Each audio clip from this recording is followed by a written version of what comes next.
नमस्कार, Latur pattern news चॅनलमध्ये आपल्या सर्वांचं स्वागत। पाहूया आजची विशेष घडामोड। CID CBI फुसकाबार Rohit Pawar. शेतकऱ्यांच्या संपूर्ण कर्ज माफीच्या मागणीसाठी मराठवाड्याचा दौरा करत असताना राष्ट्रवादी काँग्रेसचे शरद पवार गटाचे नेते रोहित पवार लातूर दौऱ्यावर आले असताना पत्रकार परिषदेत म्हणाले की CBI आणि CID च्या कारभारावर प्रश्नचिन्ह उपस्थित राहून असून सत्ताधारी सत्तेचा गैरवापर करत आहेत असा आरोपही त्यांनी यावेळी केला। रोहित पवार म्हणाले की शेतकऱ्यांचे प्रश्न सोडवण्याऐवजी विरोधकांवर दबाव आणण्यासाठी तपास यंत्रणांचा वापर होत असल्याची भावना जनतेमध्ये निर्माण झाली आहे। मराठवाड्यातील शेतकऱ्यांना तातडीने कर्जमाफी मिळावी पाहिजे, अन्यथा आंदोलन तीव्र केले जाईल असा इशाराही त्यांनी सरकारला दिला। पाहूयात ते काय म्हणतात।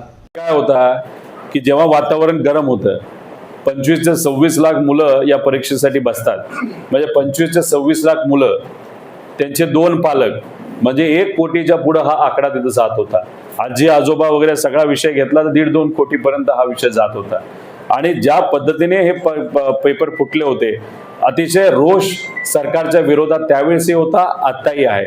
आणि त्याच्यातच बऱ्याच मोठ्या प्रमाणात कारवाई CBI कडनं केल्या गेल्या। पण तुम्ही म्हणता ते बरोबर आहे की दुसरी परीक्षा झाल्यानंतर या कारवाई अचानक शांत झाल्या। म्हणजे मग हेच म्हणावं लागेल की CBI जेव्हा कारवाई करते, दिखावा करण्यासाठी कारवाई करत होते आणि एकदा कारवाई झाल्यानंतर पेपर झाल्यानंतर त्यांना असं वाटलं की लोक आता विसरून गेले, तेव्हा ते शांत झाले। म्हणजे CBI ची कारवाई सुद्धा दाखवण्यासाठीच होती। त्यामुळे जे कॉक्रोच जनता पार्टी जो सोशल मीडिया आउटफिट आहे ते जे सामान्य लोकांसाठी लढतात, नंतर काँग्रेसचे काही नेते राहुल गांधी सारखे लढतात, आम्ही लढत आहोत, ते प्रामाणिकपणे लढत आहोत। जोपर्यंत न्याय मिळत नाही आणि प्रधान खुर्चीवरून उतरत नाहीत तोपर्यंत आमचा लढा असाच त्या ठिकाणी चालू राहील।